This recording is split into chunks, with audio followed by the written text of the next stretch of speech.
This video is recorded for GST topic included in the journal entries of standard 11. It's basically explained in the point of view of 11th standard bookkeeping and accountancy. So whatever the basic information in respect to the GST required under the bookkeeping only covered under this video. So the first of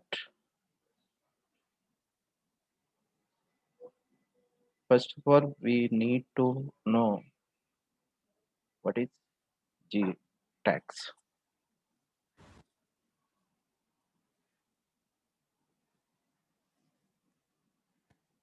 If you look at this slide, the just information related to the tax.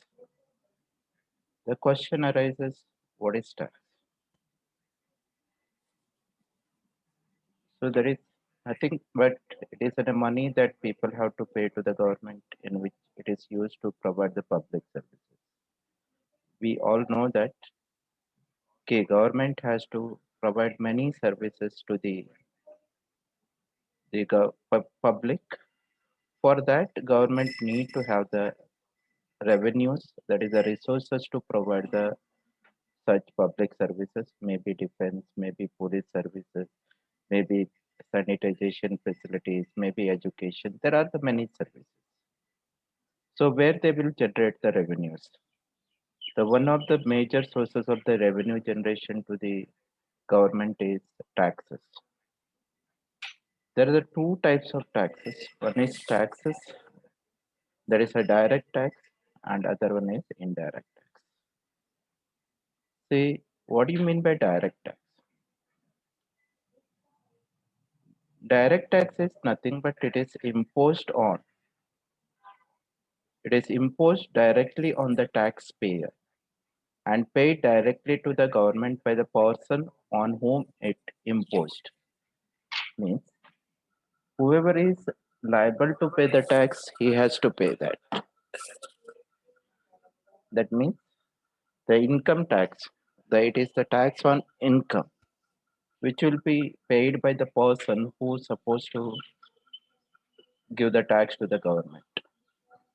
The indirect tax, which is the borne by the consumer who ultimately consume the product or services, while immediate liability paid the tax fall upon the another person, such may be manufacturer or service provider.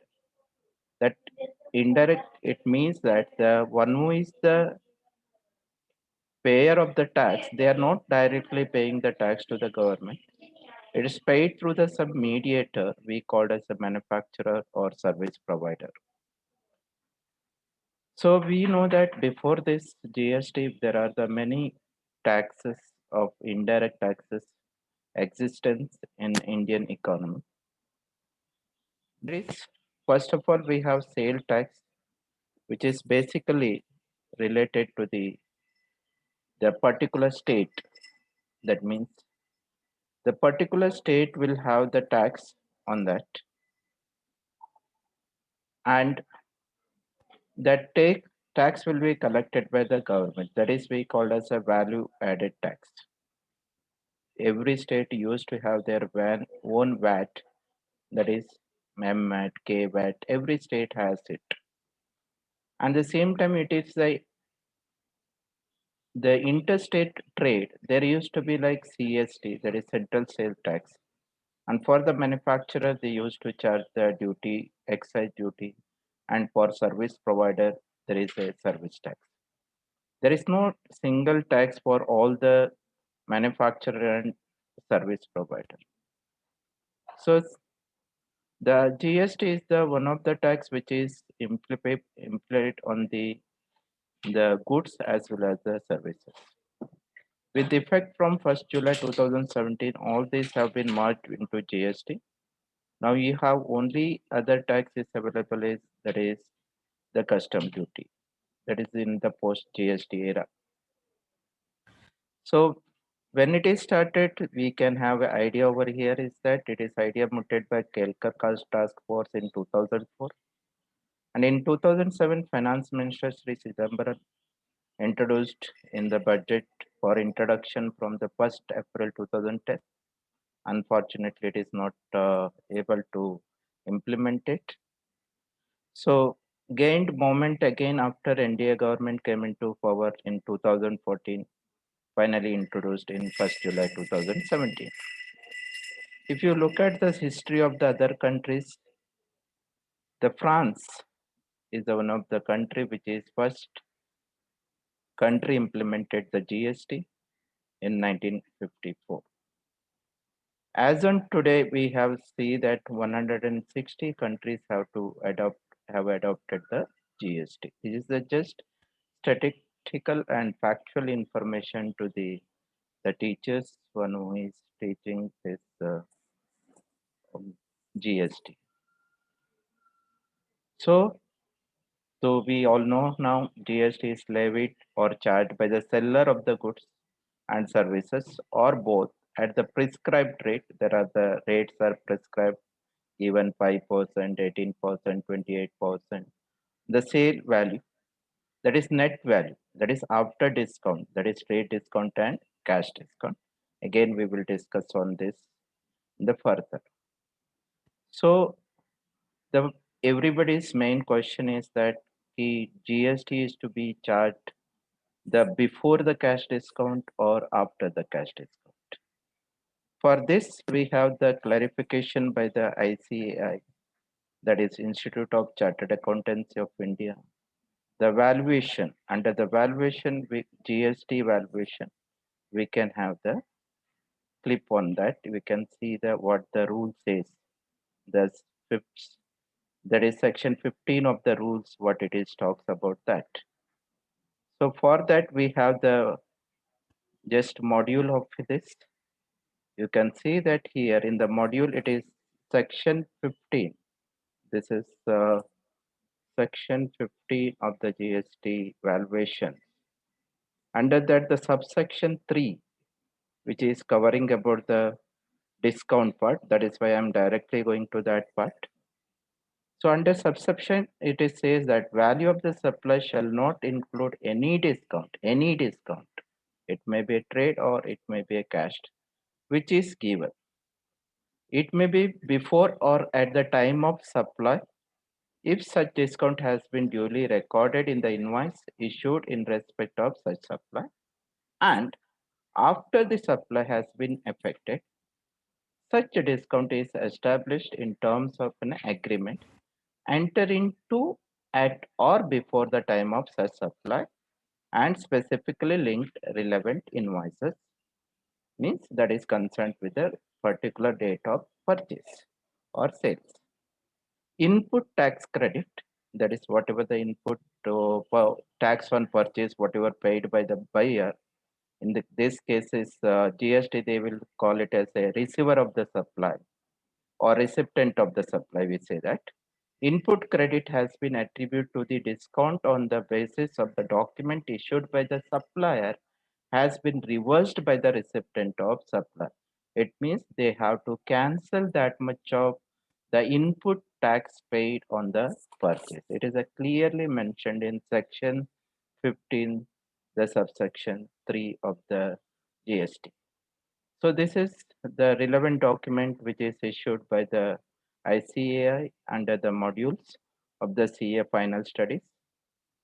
And still we have the videos by uh, the institute which will making you more clear about the GST rules that will help you understand better way. So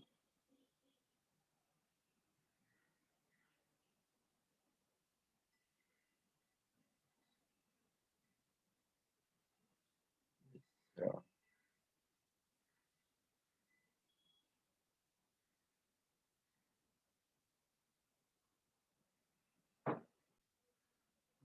just listen to this video what the CA Ashok Batra sir is talking about the valuation.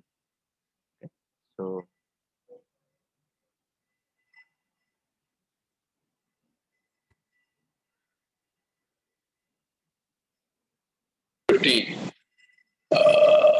Archana says it's the most important section, but the language is very interesting. I request all of you when I read this language, you kindly pay attention to the certain words which I'll be focusing and sounding bit high on those words. The value of supply shall not include any discount which is given. So any is the prefix before the discount before or at the time of supply if such discount has been duly recorded in the invoice issued in respect of such supply. So this clearly says any kind of discount which is given before or at the time of supply and being shown in the invoice shall not form part of the GST. Is it that simple, sir? It is not so simple. First of all, we need to understand that discounts are given by various names: special discount, quantity discount, anniversary discount, season discount, Diwali discount. So all these discounts by whatever name called will get covered there. And if I raise the invoice of rupees 100 and give a discount of 20 rupees to my customer, that means I am charging 80 rupees. Then GST is certainly leviable on 80 rupees. There is no ifs and buts on that. Now the question comes, I think the issue, first of all, let me read the section. Then I think Archana has got a number of issues on the discount, which we'll be talking a bit later. Now go to the second part of the discount, which is being given after the supply is being. I'll just read that. After the supply has been effected, even that discount shall not form part of the value of taxable service if such discount is established in terms of an agreement entered into at or before the time of such supply and specifically linked to relevant invoices. And input tax credit as is attributable to the discount on the basis of document issued by the supplier has been reversed by the recipient of supply. So, plain reading of this clause is that if any agreement has been entered between the manufacturer and the distributor or between the distributor and the wholesaler, that in case you achieve a certain sale target, then you will be given a discount at the end of that period in which the target is being fixed. That may be quarterly, monthly, or yearly, or half yearly. If I achieve that target, I'm entitled for that discount. So if I am able to establish through the agreement, this agreement was for the supply, then obviously that discount shall not form part of the value of taxable supply. So now the question is,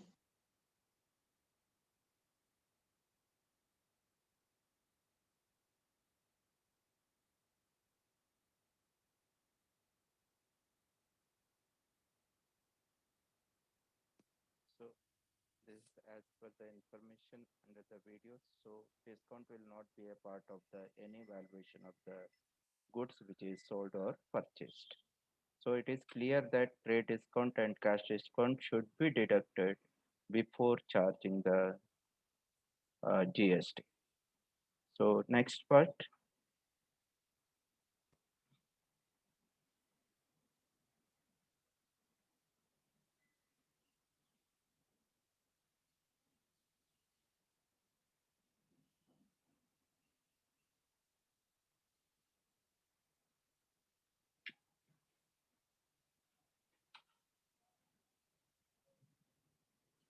So some of the examples here we have that he purchased goods from Suresh 10,000 at less 10% trade discount and 18% GST.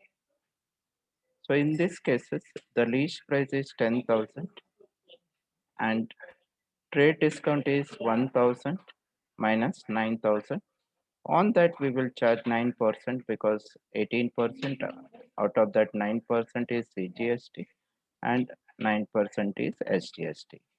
This total amount comes to the 9,000 on to 9%, it comes to 810 rupees. So 810 added to 9,000, that is comes to 10,620. So the total amount payable to supplier is the 10,620. So therefore value of the goods purchase price is 9,000, that should be debit, input CGST, input SGST, and correspondingly credited to the Suresh account, who is the supplier, is the giver of the goods. Similarly, when examples comes to the next one, see where we have discount of purchased goods from Hari, 1 lakh rupees less 10% trade discount and plus 18% GST and paid by check immediately and avail 2% cash discount.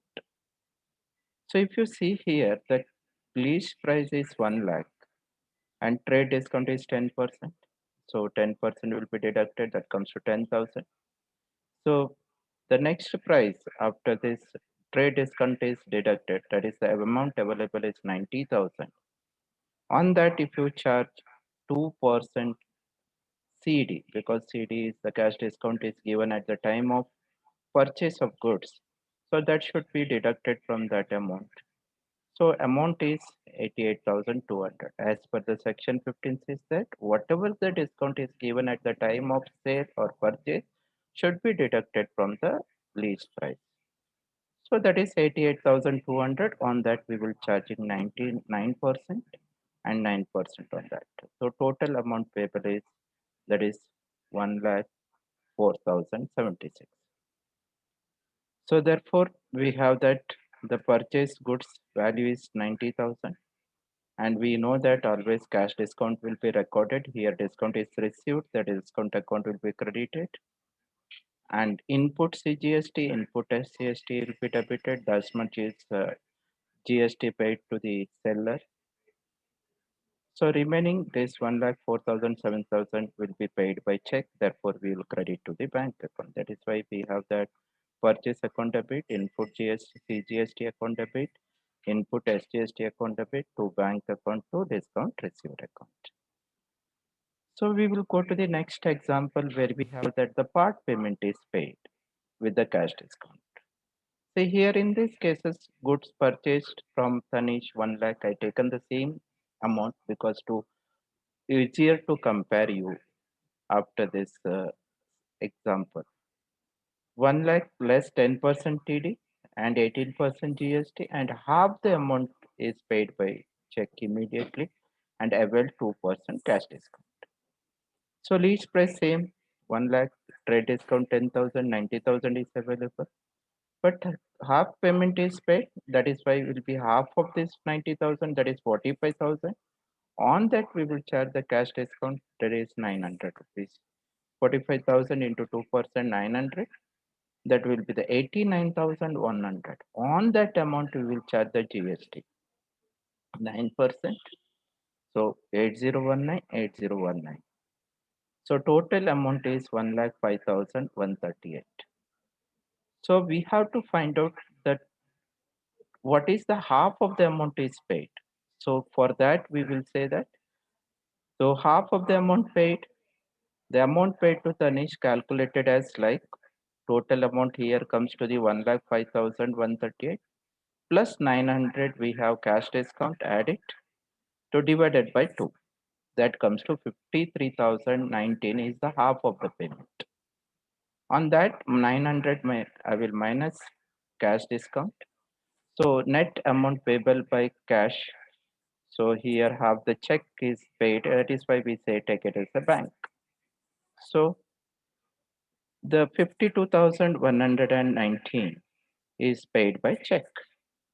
So therefore my purchase account will be debit 90,000 and input CGST, SGST, that is 8019, 8019, and bank account will be credited 52,119 and discount received is 900, and Tarun's account is a half of the transaction is a credit transaction, that is why supplier should be credited. So this is the journal entry for when the half the amount is received or paid to the supplier. Okay. Next, sold goods to Bhavesh 40,000 less 10% trade discount plus 18% GST. Again, here it says that sales, on the sales we have that 40,000, 10% trade discount 4,000, that is 36,000 available. On that again 9% CGST, SGST 3240, 3240. Total amount payable, receivable from Bhavesh is that is 42,480. Because it is a credit transaction, there is no payment made is immediately. So therefore, Bhavesh account will be debit 42,480. To sales account amount is 36,000, and to output CGST 3240, output SGST 3240. Always we have to take after the trade discount whatever the amount which is available, either it is purchase or sales. We'll go to the next question. That is example we have that sold goods to Mahesh 2 lakh, 10% trade discount plus 18% GST. Received one fourth amount. Here I taken as a one fourth amount. So one fourth amount by check immediately and allowed 2% cash discount. Again, if you look at it here, the lease price is 2 lakhs, less trade discount that is 20,000, 10% of that 1 lakh 80,000, and one fourth of the 1 lakh 80 that comes to 45,000. On that, we will charge the cash discount that is 2%, that comes to 900. So minus it 1 lakh 79,100. Input CGST and SGST 9% because 18% is the GST. So that we calculate 16,190. So total amount it comes to 2,11,338. So we have to find out what is the amount payable paid one fourth amount. So for that, what we say that one fourth of the amount received here, amount received from Mahesh will be 2,11,338. This amount plus cash discount 900 divided by 4.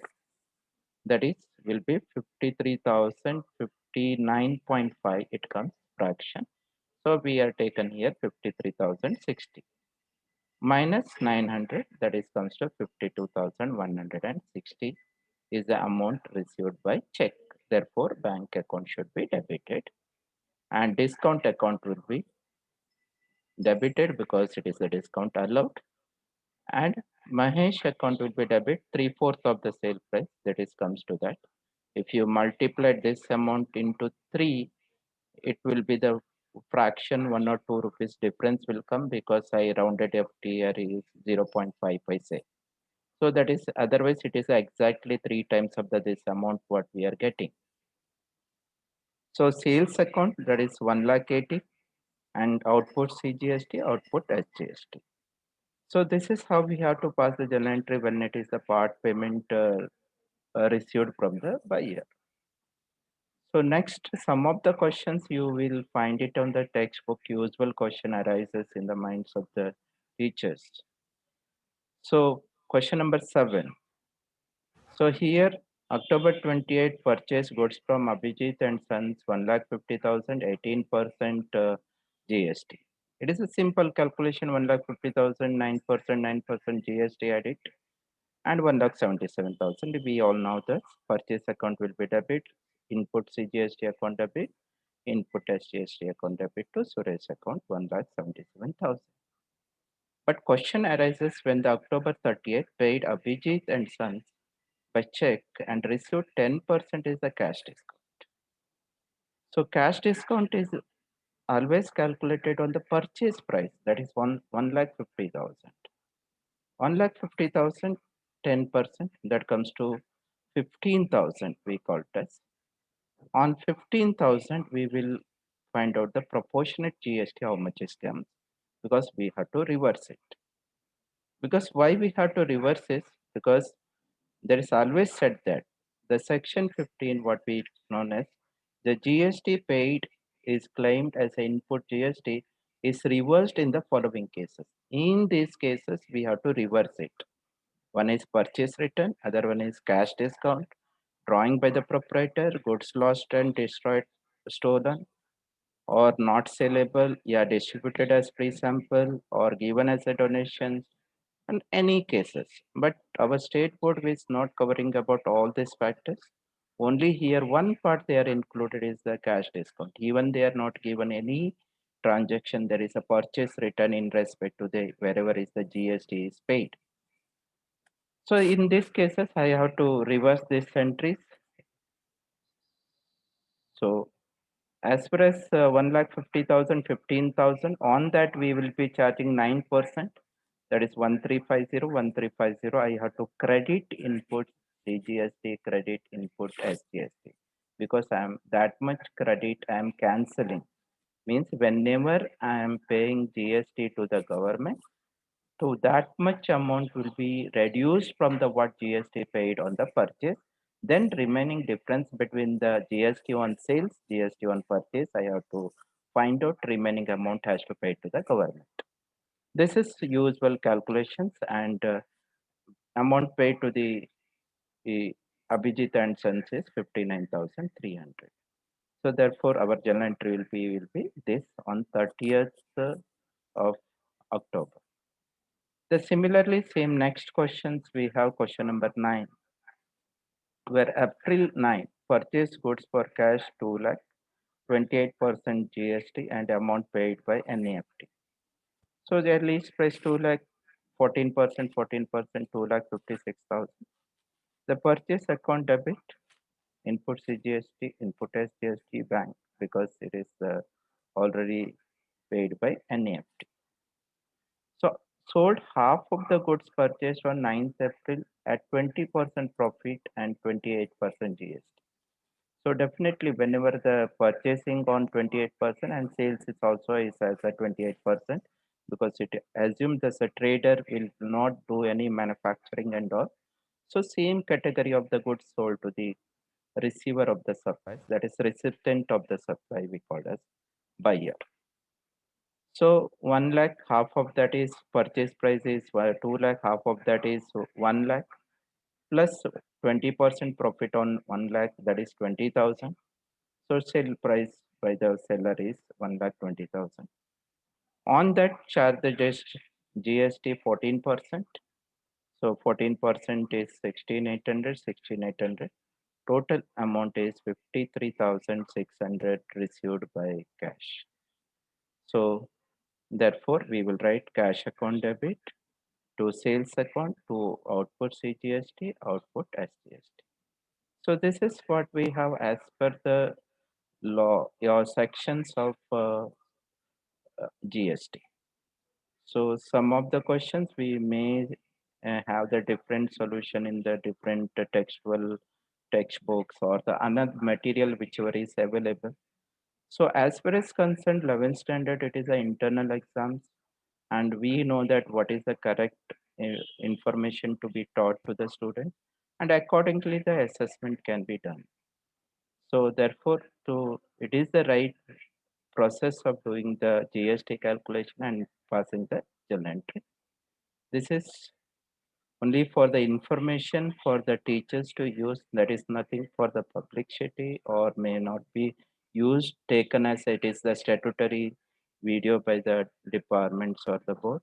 It is just for helping to the teachers one who is in the teaching field wanted to know more about the GST on how to implement in the bookkeeping and accounting. There are the much clauses under the GST, but nothing touched with the GST under our 11th standard BK, because there is no GST on the services like a telephone bill, may not be on the goods purchase, stationery, and all this. We are not charging any GST under the bookkeeping and accountancy.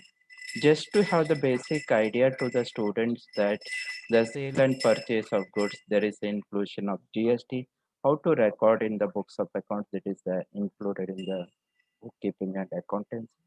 So I hope everyone is clear after watching this video, and any clarification, let us know. We will try to give the more information about this. Thank you very much, everyone.